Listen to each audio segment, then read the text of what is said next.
Hallelujah. પ્રભુનો આભાર માનીએ ફરી એકવાર આજના પવિત્ર સાબત દિવસની અંદર પ્રભુની ઉપસ્થિતિમાં આવવાના માટે પ્રભુ એક આપણને સમય એક તક ફરી એકવાર ઈશ્વર આપી છે. એના માટે પ્રભુનો આભાર માનીએ. ફરી એકવાર ઉપસ્થિત પ્રભુના સેવકો, આગેવાનો, વડીલો અને દરેક નાના મોટા સર્વ ભાઈ બહેનોને આ સમયે આવકાર કરતા સર્વને પ્રભુ શ્રી કૃષ્ણના નામમાં પ્રેમી સલામ પાઠવું છું. Praise the lord. આપણી મધ્યે વ્યારાથી લાયસન્સ ઉપદેશક શૈલેષ સાહેબ પણ છે અને મેં એમને પૂછ્યું કે એકલા જ આવ્યા કહીએ, તો એમણે કીધું કે ભાવનાબેન પણ છે. એટલે સેવિકા ભાવનાબેન જ્યાં હોય ત્યાં અમે તમારો આવકાર કરીએ છીએ. પ્રભુ શ્રી કૃષ્ણના નામમાં મંડળી તરીકે અમે તમારો આવકાર કરીએ છીએ. વચનની અંદર આપણે જોઈએ, મારી સાથે ખોલજો ગીત શાસ્ત્રનું પુસ્તક, એનો 78મું ગીત. ગીત શાસ્ત્ર એના 78મું ગીત આપણે કાઢીએ.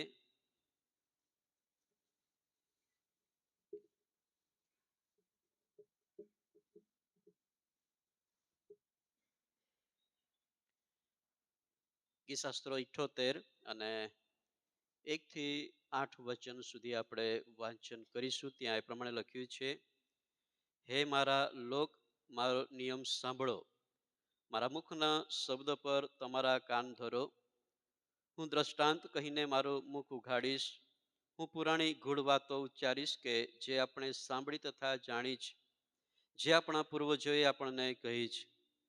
યહોવાના સ્તોત્રો, તેનું સામર્થ્ય તથા તેના કરેલા આશ્ચર્યકારક કામો આવતી પેઢીને જાહેર કરીને તેઓના દીકરાઓથી આપણે તે સંતાડીશું નહીં.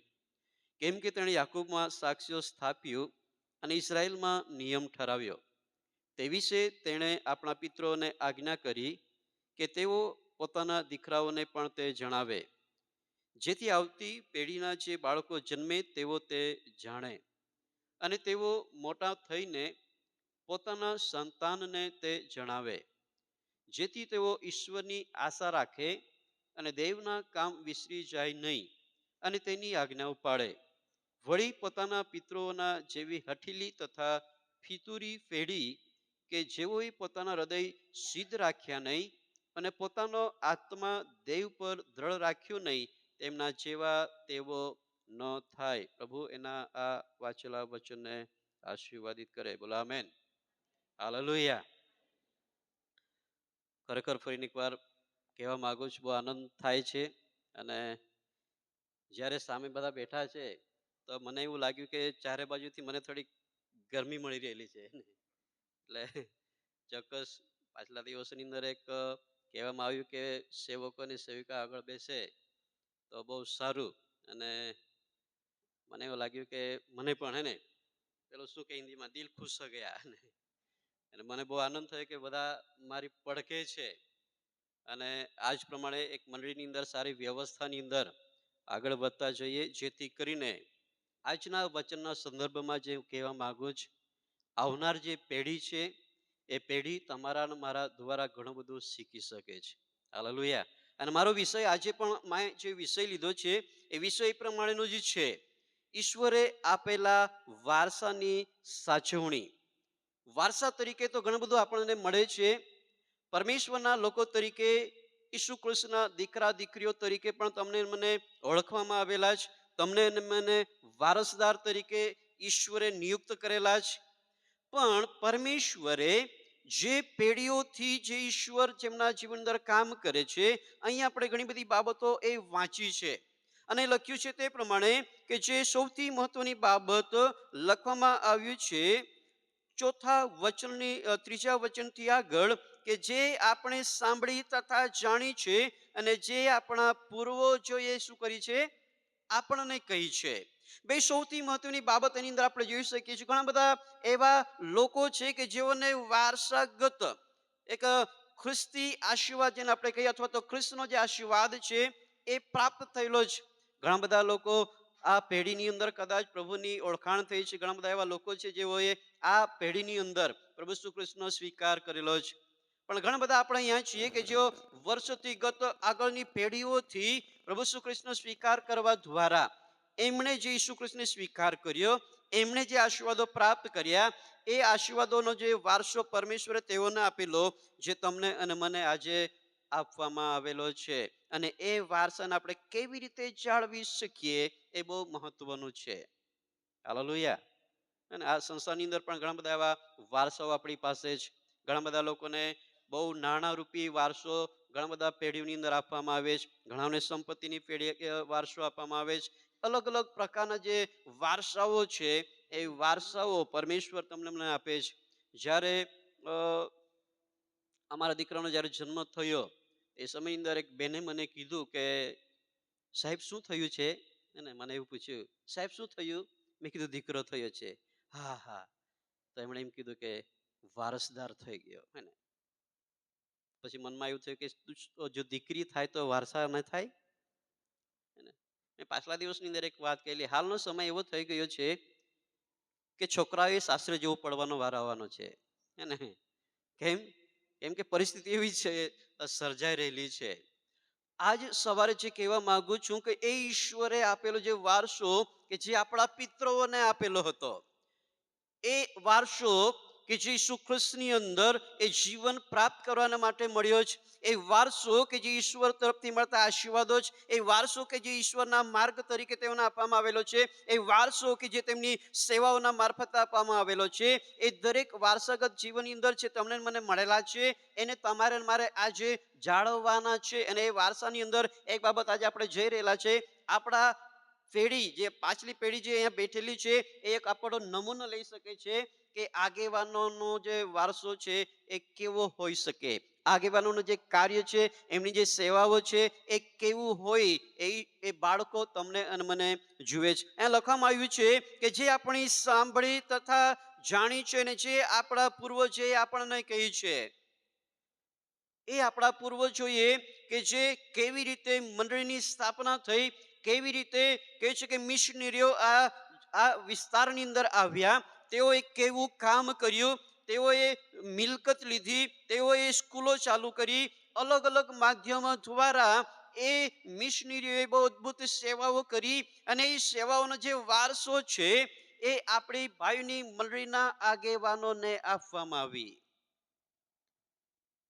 અને જે બાબત હું કહેવા માંગુ છું કે જે આપણા પૂર્વજોએ આપણને કહી છે, પણ ઘણી બધી પેઢી એવી પણ છે કે જેઓને ખરેખર એ વારસો આપવામાં આવ્યો છે, પણ તેમ છતાં એ વારસાને ઘણી બધી પેઢીઓએ જાળવી રાખી નથી. જ્યારે બેઠો બેઠો અહીંયા હાલની જ વાત કરું, બેઠો બેઠો વિચારતો હતો, પેઢીના સંબંધી મારા ઉપરની જે પેઢીઓ છે, કીકા પટેલ, હે ને, અહીંયા આગેવાનો છે, વડીલો છે, એ લોકો બહુ સારી રીતે જાણે. ઘણા બધા વૃદ્ધો છે, ઘણા બધા મોટા છે, તેઓ પણ જાણે છે. જે કીકા પટેલે એને ભાઈની મંડળી ચાંપાવાડીના એક કેન્દ્ર તરીકે ત્યાં જે સેવા કરવામાં આવી, તો તેઓ આગેવાન હતા. હાલની અંદર ભાઈની મંડળી સાદળવાની જે જગ્યા પર ચર્ચ છે, એ ચર્ચ એ કીકા પટેલની જમીનમાં તેમની જગ્યાની અંદર છે. અને હું આનંદ અનુભવું છું કે એ પેઢીની અંદર એ કીકા પટેલના બેન અને એના દીકરાનો દીકરો આજે તમારી આગળ ઉભેલો છે. હાલેલુયા. કહેવાનો મતલબ છે કે ઘણી બધી વખત આપણને આપણી પેઢીઓ જે શીખવે છે, એ પેઢીની અંદર આપણે એ વારસાને આપણે જાળવી શકતા નથી. અને જે હું વિચારતો હતો કે ઘણા બધા એ પેઢીની અંદર આજે ભટકી ગયેલા છે. ઘણી બધા લોકો એ વારસાને જાળવી શક્યા નથી, એ વારસાને ગુમાવી દીધી છે. અને અહીં જે પ્રમાણે લખવામાં આવ્યું છે તે પ્રમાણે કે યહોવાના સ્તોત્રો, તેનું સામર્થ્ય અને તેના કરેલા આશ્ચર્યકારક કામો આવતી પેઢીને જાહેર કરીને તેઓના દીકરાઓથી આપણે તે સંતાડીશું નહીં. ઘણા બધા લોકો એ જે પેઢી હતી અને એ પેઢીના જે કાર્ય હતા, એ કાર્યોની જવાબદારી કેટલીક એવી પેઢીઓ છે, બધી જ નથી, પણ તેઓએ પોતાના વારસાગત એટલે કે જે પોતાના આવનાર પેઢીઓ જે છે, એ પેઢીઓને તેઓએ શીખવ્યું નથી. પ્રભુનો આભાર માનું છું આપણા આ મંડળીને માટે, આગેવાનોને માટે પ્રભુનો આભાર માનું છું. હાલની અંદર જે સેવાઓ આજે આપણે કરી રહેલા છે, અહીંયા કેટલાક જુવાનો બેઠેલા છે, નીચે પણ બેઠેલા છે, કે જેઓ આજે એ જવાબદારીને તેઓ પોતાના હાથમાં લઈને આજે કરી રહેલા છે. અને એનું કારણ છે કે આ જે આગેવાનો છે, જે વડીલો છે, જેઓને પરમેશ્વરે જે સેવાનો એ વારસો આપ્યો અને એ સેવા તેઓને શીખવામાં આવેલી છે અને તેઓ આજે હાથમાં લઈને એ સેવાઓને તેઓ આગળ લઈ જઈ રહેલા છે.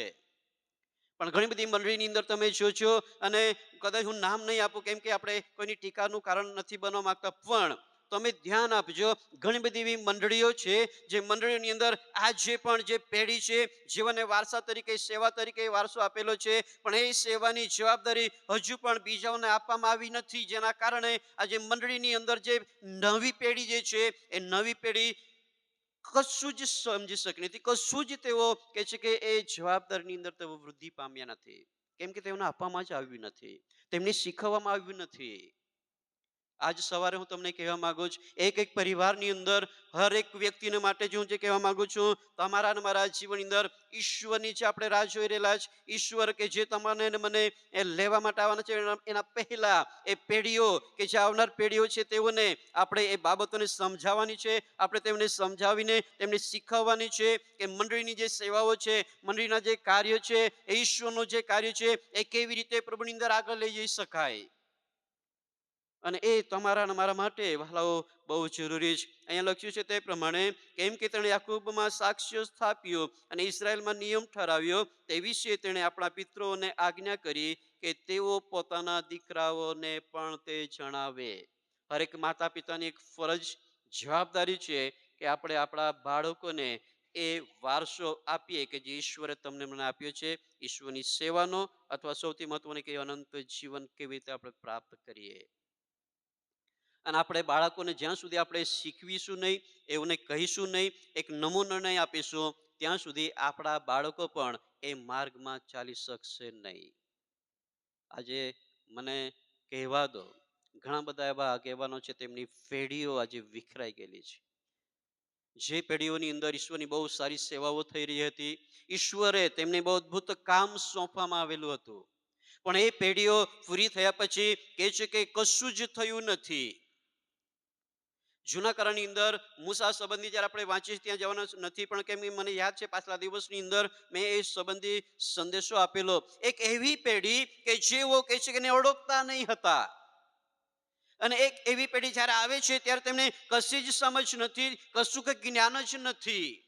આજે ઘણી બધી પેઢીઓ એવી છે કે જો તમે અને હું આપણે જો એમને શીખવીશું નહીં, તો એ વારસાગત જો તમને મને જે મળેલી સેવાઓ છે, આપણા કાર્યો છે, આપણી જે જવાબદારીઓ છે, જ્યાં સુધી આપણે એમને કહીશું નહીં, જ્યાં સુધી આપણે એમને શીખવીશું નહીં, તેવું અજ્ઞાન રહેશે વાલાઓ. અને ઘણી બધી એવી અજ્ઞાનતા પણ છે કે જે લોકોને ગેરમાર્ગે દોરવામાં આવે છે.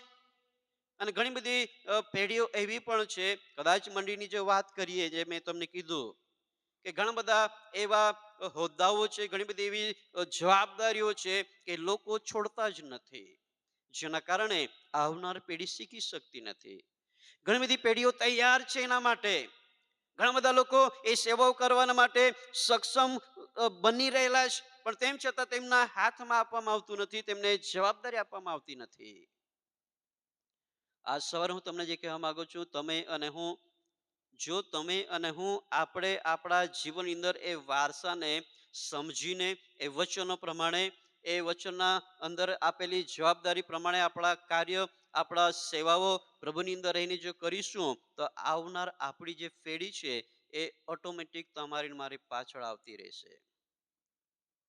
ઘણા બધા લોકોના જીવનમાંથી મેં સાંભળ્યું છે અને બહુ આનંદ પણ થાય છે કે ભલે લોકો બહુ મોટી નોકરી પ્રાપ્ત નહીં કરે, પણ તેમ છતાં પ્રભુનો જે વારસો છે એ વારસાની અંદર જળવાઈ રહે, એ બહુ મોટી વાત છે. હાલેલુયા. દુનિયાની જે સુખ સગવડો છે, દુનિયાની જે ઘણી બધી એવી બાબતો છે કે જે આ તો ક્ષણિક છે, પણ તમને અને મને જે જવાબદારી આપેલી છે, તમને મને જે વારસો આપેલો છે, એ વારસોને ટકાવવું એ તમારા અને મારા જીવન માટે બહુ જ મહત્વનું છે. ઘણી બધી એવી અજ્ઞાનતા, ઘણી બધી એવી ગેરસમજો કે જે લોકોએ કદાચ પોતાની ખુરશી અથવા પોતાનો મોભો, પોતાનું મામ છૂટી જાય, જેના કારણે બીજી પેઢીને ઘણા લોકો જણાવતા નથી. પિત્તરના પત્રની અંદર એવું લખવામાં આવ્યું છે, બીજો પિત્તર એનો 3 અધ્યાય, બીજો પિત્તર એનો 3 અધ્યાય જ્યારે આપણે વાંચીએ, બીજો પિત્તર 3 અધ્યાય 14 વચનથી આગળ જ્યારે આપણે વાંચીએ તો ત્યાં એવું લખ્યું છે, 13 વચનથી વાંચીએ. બીજો પિત્તર 3 અધ્યાય 13 વચનથી એમ લખેલું છે, તો પણ આપણે તેના વચન પ્રમાણે નવા આકાશ તથા નવી પૃથ્વી જેમાં ન્યાયપણું વસે છે તેની વાટ જોઈએ છીએ. એ માટે વહાલાઓ, એવોની વાટ જોઈને તમે તેની નજરે નિષ્કલંક તથા નિર્દોષ થઈને શાંતિમાં રહેવાને શું કરો? યત્ન કરો. અને આપણા પ્રભુનું ધૈર્ય એ તારણ છે એમ માનો. આપણા વહાલા ભાઈ પાઉલ પણ તેને અપાયેલી બુદ્ધિ પ્રમાણે તમને એ જ પ્રમાણે લખ્યું છે. તેના સગળા પત્રમાં પણ આ વાતો વિશે તેણે એમ જ કહ્યું છે. તે પત્રમાં કેટલીક વાતો સમજવા અઘરી છે, અને જેમ બીજા લેખોનો તેમ એ વાતોનો પણ અજ્ઞાન તથા બીજા લેખોના તેમ અજ્ઞાન તથા અસ્થિર માણસો પોતાના નાશને સારું મારી મચડીને શું કરે છે? અવળ અર્થ કરે છે. માટે વહાલાઓ, તમે અગાઉથી ચેતીને સાવધ થાવો કે અધર્મીઓની ભૂલથી ખેંચાઈ જઈને તમે તમારી સ્થિરતાથી ન ડગો. જે વારસો તમને મને મળેલો છે, જે ઈશ્વરે તમને મને પેઢીઓથી આપણને આપવામાં આવેલો છે, એની અંદર આપણે કેવી રીતે એને ટકાવી શકીએ. ઘણા બધા આજે આ સમાજની અંદર જે અજ્ઞાનતા છે, જે લોકો આજે અધર્મીપણા દ્વારા, મતલબ કે તેમના જીવનની અંદર જે ન્યાયી બાબત હોવી જોઈએ, જે ધાર્મિક બાબતો હોવી જોઈએ, તેમના જીવન અંદર જે કંઈ વચન પ્રમાણેનું જે તેમનું જે જીવન હોવું જોઈએ, જે ના હોવાના કારણે વચનને અથવા તો એમના અર્થને અનર્થ કરીને અહીંયા લખવામાં આવ્યું છે તે પ્રમાણે કે અસ્થિર માણસો કે જેઓ પ્રભુની અંદર સ્થિર નથી, પ્રભુની અંદર તેઓ મજબૂત નથી, તેઓ નબળા જ, તેમના આત્મિક જીવનની અંદર તેઓ ડગમગુ છે, એવા લોકો કહે છે કે પોતાના નાશને સારું મારી મચડીને અવળો અર્થ કરે છે. પણ એનું નુકસાન જે છે, બાઇબલ એમ કહે છે કે પોતાના માટે. ત્યાં લખ્યું છે કે પોતાના નાશને સારું. અને મેં જે તમને પેઢીની જે વાત કરી, આજે ઘણી બધી પેઢીઓ એમાં નાશ પામેલી છે. ઘણી બધી પેઢીઓ આજે નથી. ઘણી બધી પેઢીઓને એવી રીતે નામ લેવામાં આવે છે કે તેઓ સારું કામ નથી કર્યું. કેમ? કેમ કે ઘણા બધા એવા અજ્ઞાન હતા કે જેઓ અહીંયા લખ્યું છે કે પોતાના નાશને સારું મારી મચડીને અવળો અર્થ કરે છે. મારી મચડીને એનો મતલબ શું થાય? બધા જ એવા પ્રયત્ન કરવામાં આવે, હે, ગમે તે થાય, પણ એ સત્ય છે એવી વાત પ્રગટ કરવાનું હોય. ભલે જૂઠું હોય, ભલે એ અસત્યતા હોય, પણ મારી મચડીને ગમે તેમ કરીને સૌથી મોટો પ્રયત્ન એનો હોય કે નહીં, ગમે તેમ કરીને પણ એનો અર્થ કે જે અવળો છે એ બાબતો લોકોને શીખવીને લોકોને આજે ગેરમાર્ગે ધરવામાં આવેલા છે. જો કે ઘણા બધા વચનો આપણે જોઈ શકીએ છીએ કે હાલના સમયમાં પણ ઘણા બધા એવા જૂઠા ઉપદેશકો પણ છે કે જેઓ વિશ્વાસીઓને ગેરમાર્ગે દોરી રહેલા છે. માથીને લખેલી સુવાર્તાની અંદર અંતિમ સમયની જે નિશાનીઓ સંબંધી આપણને જોવા મળે છે, એ સમયની નિશાની સંબંધી આપણને એમ કહે છે કે એવો સમય આવશે ત્યારે તમને લોકો કહેશે કે ઈસુ ખ્રિસ્ત ત્યાં છે તો તમે ત્યાં નહીં જતા. બાઇબલ એમ કહે છે કે તમે નહીં જતા. કોઈ કહેશે કે ઈસુ ત્યાં છે તો ત્યાં પણ નહીં જતા. પણ આજે એ જે ગેરસમજો છે, એ ગેરસમજો આજે ઈશ્વરના એવા લોકો કે જેઓ અજ્ઞાન છે અને એવી બાબતોને મારી મચડીને એ સત્ય છે એમ જણાવવા માટે તેઓ પ્રયત્ન કરે છે, અને જેના લઈને મંડળીઓની અંદર વિખવાદ ઊભા થાય છે, મંડળીની અંદર તિરાડો ઊભી થાય છે, મંડળીઓ વિખરાઈ જાય છે, અને મંડળીઓની અંદર જે વારસાગત રીતે જે વૃદ્ધિ થવી જોઈએ એ વૃદ્ધિ થઈ શકતી નથી. એ વૃદ્ધિ થઈ શકતી નથી. આપણને એમ લાગતું હોય ઘણી બધી મંડળીઓ આજે બહુ વિકાસ પામેલી છે, પણ વિકાસ કઈ બાબતની અંદર વૃદ્ધિ પામેલા છે? કઈ બાબતની અંદર વિકાસ થયેલા છે? એક મંડળીથી બે મંડળી થાય વિકાસ નહીં કહેવાય.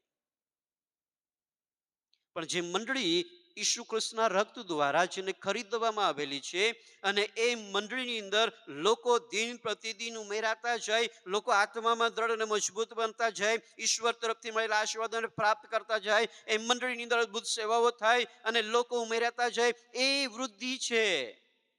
આર્થિક કે પછી આત્મિક, પણ જે મંડળીની અંદર ઈશ્વર અદ્ભુત કામો કરે છે, જેની અંદર લોકો ઉમેરાઈ રહેલા છે, એ વૃદ્ધિ છે. અને અહીંયા લખ્યું છે તે પ્રમાણે કે ઘણા બધા લોકો એવી રીતે અવળો અર્થ કરીને ગેરમાર્ગે દોરવામાં આવે છે.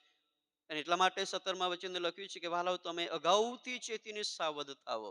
તમને અને મને અગાઉથી પણ ચેતવી દેવામાં આવે છે કે તમને અને મને જે વારસાગત રીતે વારસો જે મળેલો છે, પેઢીઓ દ્વારા જે વારસો મળેલો છે, એના માટે અગાઉથી તમને મને સાવચેતી બાબતો કહેવામાં આવે છે. અગાઉથી તમને મને ચેતવી દેવામાં આવે છે.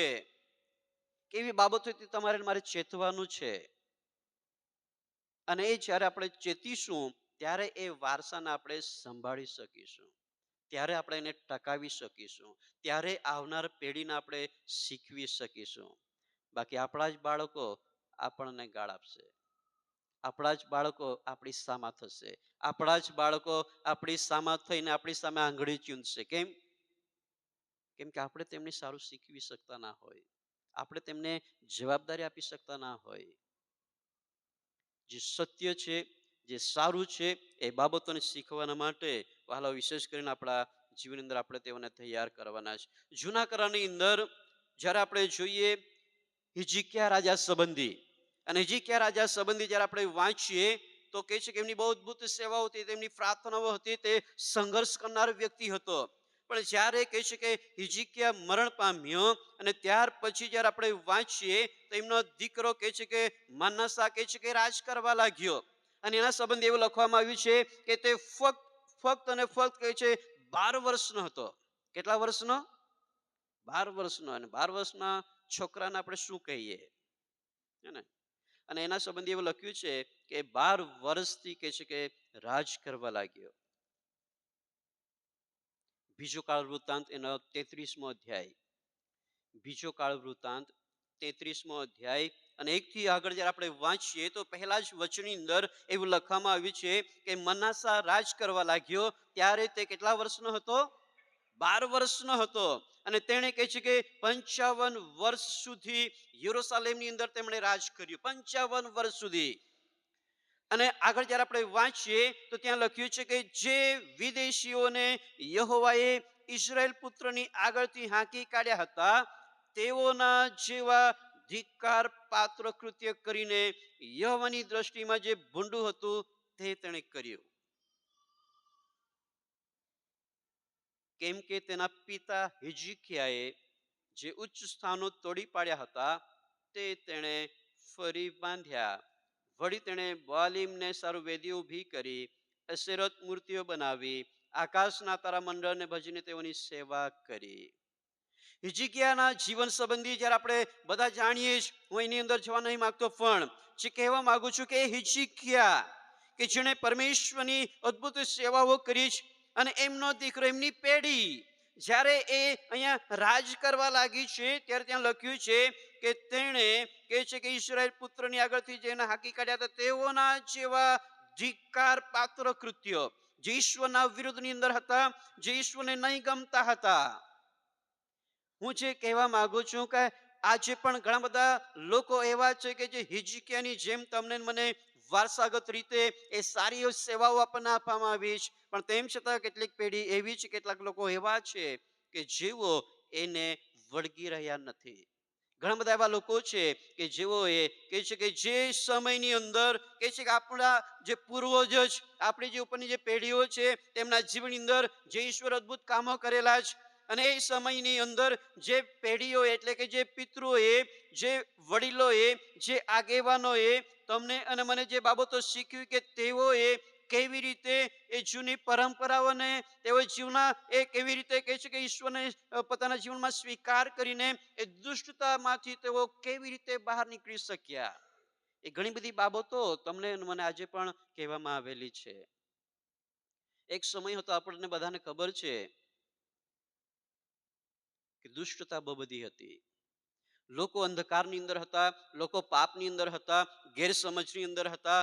એવા અલગ અલગ પ્રકારના કહે છે કે તેઓ પોતાના જીવન અંદર જે જૂની પરંપરાઓ છે જેની અંદર તેઓ સપડાયેલા હતા. અને એ બધી બાબતોમાંથી પરમેશ્વર તેઓને કેવી રીતે કાઢેલા છે, તમારા મારા પિતૃઓએ, આપણા પૂર્વજોએ તમને મને એ વાતો કહેલી છે. પણ તેમ છતાં ઘણા બધા લોકો આજે પાછી એની એ જ પેઢી તરફ ધ્યાન આપતા એની એ જ વાત તરફ, એના એ જ માર્ગ તરફ પાછા ફરે છે. અહીંયા લખ્યું છે તે પ્રમાણે કે જે હિજકીયાએ ઉચ્ચ સ્થાનો તોડી પાડ્યા હતા એને કહે છે કે તેણે ફરીથી બાંધ્યા. અને આગળ જતા જયારે આપણે વાંચીએ તો ત્યાં એવું લખ્યું છે કે યરૂશલેમના જે મંદિર વિશે યહોવાએ કહ્યું હતું કે તેમાં મારું નામ કાયમ રહેશે. તે જ મંદિરમાં તેણે વેદી બાંધી. આકાશના તારામંડળને માટે યહોવાના મંદિરના બંને ચોકમાં વેદીઓ બાંધી. તેણે હિમન પુત્રની ખીણમાં પોતાના છોકરાનો અગ્નિમાં બલિદાન આપ્યું. શુકન જવડાયા, જાદુ મંત્ર, ભુવા, જાદુગર સાથે તેણે વ્યવહાર રાખ્યો. અને આ પ્રમાણે યહોવાની દ્રષ્ટિમાં ભૂંડું કરીને તેણે પોતાના ઉપર તેનો કોપ વરી લીધો. બહુ મહત્વની બાબત, અહીં એક બાબત આપણને જાણવા મળે છે. જ્યારે તમે અને હું એ ઈશ્વરના વારસાને આપણે સંભાળતા નથી, એમની કાળજી રાખતા નથી, એમને આગળ વધારતા નથી. અહીંયા માનસા સંબંધી એવું લખવામાં આવ્યું છે, જે આપણે છઠ્ઠા વચનની અંદર વાંચ્યું. છેલ્લા ભાગની અંદર એવું લખ્યું છે કે જ્યારે તેઓએ અયોગ્ય એવા લોકોની સાથે વ્યવહાર રાખ્યો, આ પ્રમાણે યહોવાની દ્રષ્ટિમાં ભૂંડું કરીને તેણે પોતાના ઉપર તેનો કોપને શું કર્યો? વરી લીધો. આજે પોતાના જીવનની અંદર ઘણી બધી વખત જે આપણી તકલીફો આવે છે, ઘણી બધી વખત જે મુશ્કેલી આવે છે, ઘણી બધી જે સમસ્યા આવે છે, આપણે એમ કહીએ છીએ ને, આ તો ફલાણા વ્યક્તિના લીધે મારા જીવનમાં આવ્યું છે. અને મેં તમને મારા સંબંધી ઘણી વખત કીધું છે કે જ્યારે મારા પરિવારમાં કંઈક દુઃખ આવે છે, કંઈક મુશ્કેલી આવે છે, ત્યારે હું એમ માનું છું કે મારાથી કંઈ ભૂલ થયેલી છે, મારાથી કંઈ રહી ગયેલું છે, જેના કારણે થયેલું છે. શું આપણે એમ સ્વીકારીએ છીએ કે અહીંયા જે પ્રમાણે આ માનાસાના જીવન અંદર થયું છે કે તેણે યહોવાની દ્રષ્ટિમાં ભૂંડું કરીને પોતાના પર તેનો કોપ વરી લીધો. બની શકે છે કે આપણા જીવન અંદર આવતી મુશ્કેલી પોતાના કારણે જ હોઈ શકે છે. પોતાના જીવન અંદર આવતી મુશ્કેલી એ પોતાના જ કારણે કદાચ હોઈ શકે છે. જે વારસો પરમેશ્વરે તમને આપેલો છે એને તમે એને જાળવી શકતા નથી, એની કાળજી લઈ શકતા નથી. આજે ઘણા બધા આપણી સામે જે પેઢીઓના જે વૃદ્ધો છે, જેમણે તમને અને મને એક ઉત્તમ નમૂનો આપેલો છે. આપણે કેટલા એ નમૂનાને આજે વળગી રહેલા છે, કેટલી આજે આપણે તેમની સેવાઓને આપણે કદર કરીને એ સેવા આપણે આપણી જવાબદારીમાં આપણે લીધી છે. કેટલા એવા લોકો છે કે આપણા બાપ દાદાઓએ જે સેવાઓ કરી આજે આપણે પણ કરી રહેલા છે. એ બહુ જરૂરી છે વાલાઓ કે એ પેઢીઓની જે વારસાગત રીતે જે સેવાઓ તમને મને જે મળેલી છે એની કાળજી રાખીએ, એને મંડળીમાં એની વૃદ્ધિ કરાવીએ, એનો વિકાસ કરાવીએ, મંડળીમાં આવનાર પેઢીને પણ શીખવીને એ મંડળીની એક જવાબદારી તેમને આપીને આ મંડળીના પેઢી દર પેઢી કહે છે કે એ પરમેશ્વરની સેવાઓની અંદર વૃદ્ધિ થતી જાય, લોકો જાણી શકે, લોકો તૈયાર થઈ શકે. એના માટે તમારી મારી એ ફરજ છે કે આપણે આવનાર પેઢીને વાલો આપણે શીખવી શકીએ. ઈશ્વરની દ્રષ્ટિમાં જે ભૂંડું હતું તે તેણે કર્યું. માનાસાએ પણ તેમના પિતા હિજકીયાએ જે સારી સેવાઓ કરી એ તેમણે પોતાના જીવનમાં નહીં લાવ્યા.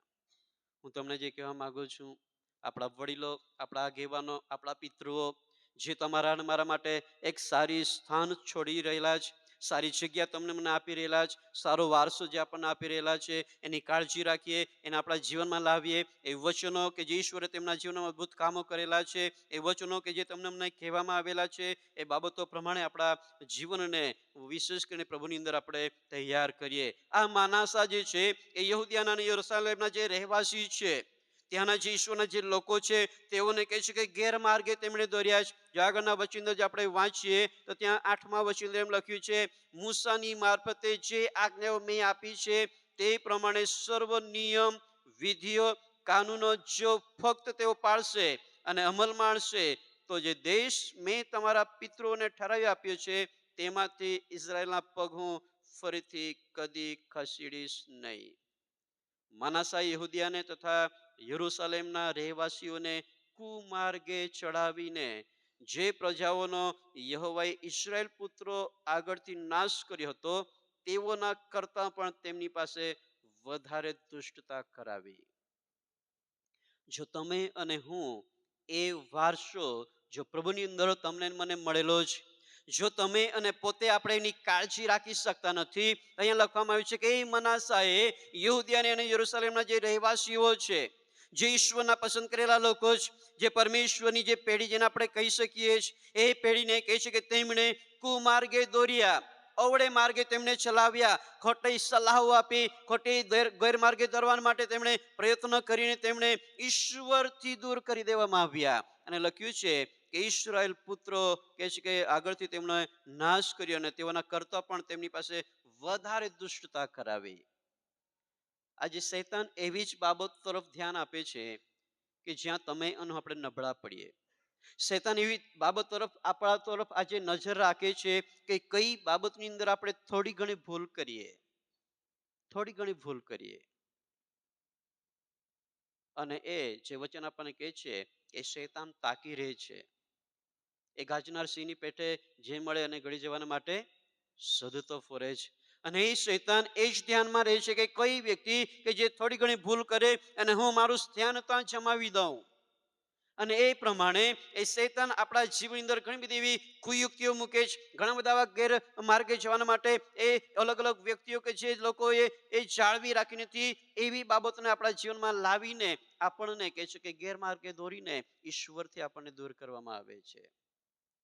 અને મેં તમને કીધું તે પ્રમાણે કે ઘણા બધા આગેવાનો કે જે પાછલી આગળની જે પેઢી જે સેવાઓ કરી ગઈ, એમની પાછળની જે પેઢી છે જે કદાચ હાલમાં છે, તેઓના જે અજ્ઞાનતાની બાબતો લઈને મારી મચડીને ગેરમાર્ગે દોરીને ઈશ્વરની સેવાથી દૂર કરવામાં આવેલા છે, ઈશ્વરની સંગતથી દૂર કરવામાં આવેલા છે. મેં ઘણા બધા એવા લોકોને જોયા છે જેઓની પેઢીની અંદર પરમેશ્વર બહુ અદભુત કામો કર્યા છે, પરમેશ્વરે બહુ સારી સેવાઓ કરી છે. મંડળીની સ્થાપનાથી લઈને સુવાર્તાની બાબતોથી લઈને ઈશ્વરે જે પેઢીનો અદભુત રીતે ઉપયોગ કરેલો છે, પણ હાલની એમની પાછળની જે પેઢી છે ઘણે બધે દૂર છે. આપ સર્વને હું કહેવા માંગુ છું કે પરમેશ્વરની અંદર આપણા જીવનને એના માટે તૈયાર કરીએ. એ વારસાની અંદર તમને મને ઈશ્વરે જે સેવા આપી છે, ફરીને એકવાર આપણા જીવનની અંદર આપણે તૈયાર થઈએ કે એ વારસાને આપણે સાચવી રાખીએ. આગળ જતા જ્યારે આપણે વાંચીએ તો યહોવાએ 10મા વચનથી એમ લખ્યું છે, 33મા અધ્યાય જે આપણે વાંચીએ છીએ ત્યાં કે યહોવાએ મનાસાને તથા તેના લોકને ચેતવ્યા, પણ તેઓએ બિલકુલ ગણકાર્યું નહીં. તેથી તેઓની વિરુદ્ધ યહોવાએ આસુરના રાજાના સેનાપતિઓને આણ્યા અને તેઓ માનાસાને સાંકળોથી જકડી લઈને તથા બેડીઓ પહેરાવીને બાબિલ લઈ ગયા. અને તે સંકટમાં આવી પડ્યો ત્યારે તેણે પોતાના દેવ યહોવાના શું કર્યા? કાલાવાલા કર્યા. અને પોતાના પિતૃઓના દેવની આગળ તે અતિશય શું થઈ ગયો? દીન થઈ ગયો. તેણે એની પ્રાર્થના કરી ત્યારે એણે તેની આજીજી માન્ય કરીને તેની વિનંતી સાંભળી અને તેને યરૂશાલેમમાં તેના રાજ્યમાં પાછો આણ્યો. આથી મનસાએ જાણ્યું કે યહોવા તે જ દેવ છે. પણ આગળ જ્યારે આપણે અભ્યાસ કરીએ તો ત્યાં આપણે જોઈ શકીએ છીએ કે પછી તેણે દાઉદનગરનો બહારનો કોટ ગિહોનની પશ્ચિમ બાજુએ ખીણમાં છેક મચ્છી ભાગના નાકા સુધી બાંધ્યો. તેણે અફેલની આસપાસ વધારીને તેણે ઘણો ઊંચો કર્યો. તેણે યહૂદિયાના સર્વ કિલ્લાવાળા નગરોમાં સુરા સરદારો રાખ્યા. તેણે અન્ય દેવોને તથા યહોવાના મંદિરમાંથી પેલી મૂર્તિને તથા જે સર્વ વેદીઓ તેણે યહોવાના મંદિરના પર્વત પર યરૂશલેમમાં બાંધી હતી તે સર્વ કાઢીને નગર બહાર નાખી દીધી. એક પરિવર્તન, ફરીને એકવાર એ વારસાને મજબૂત બનાવવાના માટે, એને તૈયાર કરવાના માટે, એમનો વિકાસ કરવાના માટે, એમને વૃદ્ધિ પામાડવાના માટે માનાસા પોતાના જીવનમાં તૈયાર થાય છે.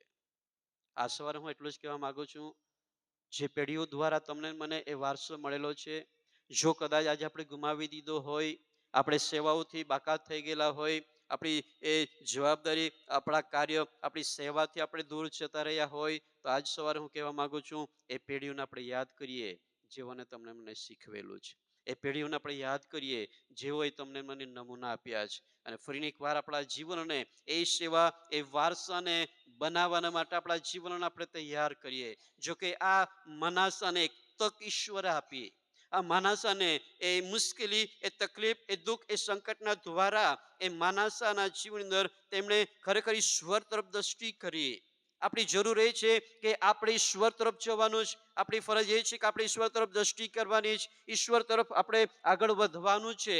જો આપણે પાછળ ખસી ગયા હોય, આપણે ભટકી ગયા હોય, એ વારસાની કાળજી રાખી શક્યા ના હોય, તો ઈશ્વર તરફ જઈએ, ઈશ્વર આગળ નમીએ, ઈશ્વરને પ્રાર્થના કરીએ. અને અહીંયા લખ્યું છે તે પ્રમાણે 14મા વચનની અંદર બહારનો જે કોટ કહે છે કે તેણે ગિહોનની પશ્ચિમ બાજુએ ખીણમાં છેક મચ્છી બાગન નાકા સુધી બાંધ્યો, અને કહે છે કે આફેલની આસપાસ વધારીને તેણે ઘણો ઊંચો કર્યો. એ કોટ જે છે એ તો તમારા અને મારા ઈશ્વર આપેલા વારસાની સુરક્ષાને બતાવે છે વાલાઓ. એ વારસાની કાળજી આપણે રાખવાની છે, અને એની કાળજી રાખવાના માટે આપણા જીવનને આપણે તૈયાર કરવાના છે. આપણે આપણા પેઢીઓને આપણે વિશેષ કરીને આપણે તૈયાર કરવાની છે. આગળ જ્યારે આપણે વાંચીએ તો બદલાણ સંબંધી 15મા વચનના છેલ્લા ભાગની અંદર લખ્યું છે કે તે સર્વને કાઢીને નગર બહાર નાખી દીધી. આપણી પરિસ્થિતિઓને આપણે બદલવાની છે. જેવી કેટલીક એવી બાબતો હોય કે જે કદાચ ઘણી બધી એવી જૂની પરંપરાઓ હોય, કદાચ ઘણી બધી એવી બાબતો હોય કે જે આપણે અજ્ઞાનતાને લઈને, ગેરસમજને લઈને, કદાચ એવી બાબત કે જે સારી ના હોય એને પણ લઈને ચાલતા હોય, એ દરેક બાબતોનું આપણા મંડળીમાં, આપણા પરિવારની અંદર એ બદલાણ હોય. અને આપણા ઈશ્વર આપેલા વારસાને એ પેઢીઓ દ્વારા આપણને આપવામાં શીખવેલી શિખામણને આપણા જીવનમાં લઈને આવનાર આપણી પેઢીને પણ આપણે એક ઉત્તમ નમૂનો આપવાનો છે. જે પેઢીઓ આપણે અહીં બેઠા છે, નાના જે આવનાર આપણી પાછળની જે આ પેઢી છે, એ પેઢીને આપણે નમૂનો આપવાનો છે. આપણે તેઓને શીખવવાના છે કે આ મંડળીને તેઓ આગળ લઈ જઈ શકે. બાકી હાલમાં જે આપણે કામ કરી રહેલા છે, આપણી ફરજ પ્રમાણે, આપણી જવાબદારી પ્રમાણે, ઈશ્વરના આજ્ઞા પ્રમાણે કે પછી ઈશ્વરના આત્માની દરવણી પ્રમાણે આપણે કરીએ છીએ. પણ શું આવનાર પેઢી આ જે આપણે આજે જે બનાવી રહેલા છે એની કેવી રીતે કાળજી રાખશે? એ તમારે મારે તેઓને શીખવવાનું છે, તેમને સમજાવવાનું છે, તેમને યોગ્ય માર્ગદર્શન હાલો આપણે આપવાનું છે. અને આગળ જતા જ્યારે આપણે વાંચીએ તો આ માનાસા જે છે એનો મરણ થયા પછી કહે છે કે એમનો દીકરો આમોન, છેલ્લા ભાગની અંદર લખવામાં આવ્યું છે કે આમોન રાજા થયો અને તેણે 22 વર્ષ એ રાજ કર્યો. પણ એ આમોન ફરીને એકવાર એવું લખ્યું છે કે એ હિજકિયા રાજા, અને પછી આ કે છે કે મનાસા, અને પછી આ આમોન. તો આમોન સંબંધી પણ એવું લખ્યું છે કે તેણે પણ કે છે કે જે ભૂંડું હતું યહોવાની દ્રષ્ટિમાં એ ભૂંડું કર્યું. પણ અહીંયા એક બાબત જે આપણને જોવા મળે છે કે આ મનાસાને ઈશ્વરે એક તક આપી, કેમ કે ઈશ્વરની આગળ તે નમી ગયો. પણ આ આમોન સંબંધી એવું લખ્યું છે, જો તમે આગળ વાંચશો તો ત્યાં એવું લખ્યું છે કે જેમ તેનો બાપ મનાસા દીન થઈ ગયો હતો, તેમ તે યહોવાની આગળ દીન થયો નહીં. 23મા વચન લખેલું છે. એ મનાસાની જેમ ઈશ્વરની આગળ નમી નહીં ગયો, ઈશ્વરનો સ્વીકાર તેમણે નહીં કર્યો, માટે 24મા વચન એમ લખ્યું છે કે તેના જ ચાકરોએ તેમની સામે થઈને એમને કહે છે કે એમના જ મહેલની અંદર એમનું ખૂન કરી નાખ્યું, એમના પોતાના ચાકરોએ. આજ સવારે હું તમને કહેવા માંગુ છું, તમારા અને મારા જીવનની અંદર એ આવનાર પેઢીને આપણે તૈયાર કરીએ. આવનાર પેઢીને આપણા જીવનો દ્વારા, જવાબદારીઓ દ્વારા આપણે તૈયાર કરીએ કે જે એ વારસાને તેઓ પ્રભુની અંદર ટકાવી શકે. અને ગીતશાસ્ત્રની અંદર જે આપણે વચન વાંચ્યું એ વચન પ્રમાણે તમારા અને મારા જીવનની અંદર બહુ જ મહત્વની બાબત છે. ત્યાં છેલ્લા વચન અંદર આપણે વાંચ્યા છે 7 અને 8 વચનની અંદર, ગીતશાસ્ત્ર 78ની અંદર, જેથી તેઓ ઈશ્વરની આશા રાખે અને દેવના કામ વિસરી જાય નહીં. આપણે એવોને એવી રીતે તૈયાર કરવાના છે કે દેવની સેવા તો વિસરે નહીં, દેવના કામોને તેઓ વિસરે નહીં, અને તેની આજ્ઞાઓ તેઓ પાડી શકે. અને લખ્યું છે કે વળી પોતાના પિતૃઓના જેવી હઠીલી અને પિતૃ પેઢી કે જેઓએ પોતાના હૃદય સિદ્ધ રાખ્યા નહીં અને પોતાના આત્મા દેવ પર દ્રઢ રાખ્યા નહીં, તેમના જેવા તેઓ ન થાય. માટે આપણી ફરજ છે, આપણી પેઢીને આપણે તૈયાર કરીએ. માટે આપણી જવાબદારી છે, આપણી પેઢીને આપણે સમજાવીએ, શીખવીએ. એ જ્ઞાન કે જે ઈશ્વર તરફથી તમને મને આપ્યું છે એ જ્ઞાન તેઓ પણ પ્રાપ્ત કરી શકે. એ સેવા જે તમને મને આપવામાં આવી છે એ સેવા તેઓ પણ કરી શકે. માટે આપણી ફરજ છે કે આપણા બાળકોને, આવનાર પેઢીને આપણે તૈયાર કરીએ. અને ત્યારે ચોક્કસ એ વારસા તરીકે મંડળીઓ જે આપણને આપી છે, વારસા તરીકે તમને મને જે સેવાઓ આપી છે, આપણને આશીર્વાદો આપ્યા છે, એ બધી બાબતમાં તેઓ એ સારી સેવાઓ કરીને એ વારસાને તેઓ પણ ટકાવી શકે. પ્રભુ આ વચનો દ્વારા આપણને આશીષ આપે. આંખો બંધ કરીએ, પ્રાર્થનામાં છીએ. દરેક વ્યક્તિ આંખોને બંધ કરીએ, પ્રાર્થના કરીએ. કોઈ પણ વ્યક્તિ આપણે આમ તેમ જઈશું નહીં. પણ વહાલાઓ, મનાસા સંબંધી આપણે જોઈ ગયા કે તેણે પોતાના જીવનના લીધે જ તે પોતાના જીવન અંદર દુઃખો લાવ્યો. એણે ઈશ્વરની દ્રષ્ટિમાં જે ભૂંડ હતું તે કર્યું. તેણે પોતાના પિતાની માર્ગમાં તે ચાલ્યો નહીં. એ પિતાએ જે વારસો તેમને આપ્યો હતો તેમણે તે ટકાવી શક્યો નહીં. પણ ચોક્કસ એક તક ઈશ્વરે તેમને આપી, અને તક એટલા માટે મળી કેમ કે તે ઈશ્વરની આગળ નમી ગયો. આપણી ફરજ આજે એ છે કે આપણે ઈશ્વરની આગળ નમવાનું છે, ઈશ્વરને વિનંતી કરવાની છે, ઈશ્વરને પ્રાર્થના કરવાની છે કે જેના દ્વારા આપણા જીવન દ્વારા આવનાર પેઢી એ સેવાઓને લઈ શકે, એ જવાબદારીઓને લઈ શકે, એ આપણા નમૂનો તેમને આપી શકીએ. એના દ્વારા એ વારસા તરીકે આપેલી મંડળી જવાબદારીઓ સેવાઓ તેઓ કરી શકે. સ્વર્ગીય પિતા, અમે તમારો આભાર માનીએ છીએ. પ્રભુ, મેં તમારી સ્તુતિ કરીએ છીએ, તમારી પ્રશંસા કરીએ છીએ. પિતા પરમેશ્વર, તમે અમને અમારા પિતૃઓ મારફતે એ પેઢી દર પેઢી પ્રભુ ઘણી બધી બાબતો અમને શીખવી છે. પિતા પરમેશ્વર, ઘણા બધા એવા લોકો છે કે જેઓએ આ પેઢીની વાતો સાંભળીને, તેમને સમજીને, તેમનો નમૂનો લઈને તેમની જે સેવાઓ હતી એ સેવાઓને કાળજી રાખીને પાલન કર્યું છે. એ સેવાઓની જવાબદારી લઈને તેમને આગળ વધારી છે, જેના લીધે આજે મંડળી ઉન્નતિ પામે છે. કેટલાક એવા પરિવારો છે, કેટલાક એવા વ્યક્તિઓ છે કે જેમના પેઢીની અંદર પ્રભુ તમે જે જવાબદારી તેમને આપી હતી, જે વારસો તમે તેમને આપ્યો હતો, એ વારસાને તેઓ સાચવી શક્યા નથી. પણ જેમ પ્રભુ તમે એ મનાસાને તમારી આગળ નમવા દ્વારા પ્રભુ તમે એમને તક આપી, એમના જીવનનું બદલાણ થયું. પિતા પરમેશ્વર, મારી પ્રાર્થના છે, અહીં કેટલાક એવા વ્યક્તિઓ હોય, કદાચ કોઈક એવી વ્યક્તિ હોય કે જેણે પોતાના પરિવારની એ પેઢીની જે વારસાની અંદર રહેલી જે સેવાઓ છે, જે જવાબદારીઓ છે, જે કાર્યો છે, ચાહે નાનું હોય કે મોટું હોય, પણ કદાચ ગુમાવી દીધું હોય, કદાચ તેઓ વિખરાઈ ગયેલા હોય. આજ સવારે પ્રભુ મારી પ્રાર્થના છે, ફરીને એકવાર મનાસાની જેમ પ્રભુ તેઓ તમારી આગળ નમી જાય. પ્રભુ તેઓ તમને વિનંતી કરે, પ્રભુ તેઓ તમારી આગળ નમતા પિતા પરમેશ્વર તકને આજે ઝડપી લે કે સેવાઓ તેઓ કરી શકે જે પેઢીઓથી તેમને આપવામાં આવી છે, જે વારસાગત રીતે તેમને આપવામાં આવેલી છે, જે પિતા પરમેશ્વર વારસો તરીકે તમે તેમને આપી છે. પિતા, હું પ્રાર્થના કરું છું એક એક પરિવારને માટે કે જે આ સમયની જે પેઢી છે, કે જે પેઢીઓને પિતા પરમેશ્વર એ આગેવાનો દ્વારા, એ વડીલો દ્વારા પ્રભુ તમે તેમને એ વચનો આપ્યા છે, એ અદ્ભુત કાર્યોની બાબતો તમે તેમને જણાવી છે. એ પ્રભુ તમારો વારસો જે તમે તેમને આપ્યો હતો, આ જે વારસાગત રીતે સેવાઓ સોંપવામાં આવી રહેલી છે, ત્યારે પિતા અમે પણ અમારી આવનાર પેઢીને અમે શીખવી શકીએ, નમૂનો આપીએ, તેમને દરવણી આપીએ, તેમને માર્ગદર્શન આપીએ કે જે તમારા વચન પ્રમાણે છે, જેથી કરીને પિતા તેઓ પણ પ્રભુ એ તમારા વારસાને તેઓ જાળવી રાખે, એ સંભાળી રાખે, અને એમ કરીને પિતા પરમેશ્વર શૈતાન હરેક પ્રકારની કુયુક્તિઓથી એ વિખરાઈ નહીં જતા પિતા પરમેશ્વર તેઓ તમારામાં બની રહે, એના માટે પ્રભુ મેં પ્રાર્થના કરીએ છીએ. આ પિતા પરમેશ્વર, અમે ઉપસ્થિત બધા તમારા પવિત્ર અને બળવાન હાથમાં સોંપાય છે. આ પિતા પરમેશ્વર, અમે પ્રાર્થના કરીએ છીએ આમોની જેમ પિતા, અમે કે જે સારું છે એને તોડછોડી ના થઈએ. આ પિતા પરમેશ્વર, જેના કારણે એમના જીવનની અંદર એ નાશ તેમનો થયો, આ પિતા પરમેશ્વર અમે એ તકને અમે ઝડપી લઈએ કે જે સમય પ્રભુ તમે એમને આપ્યો છે.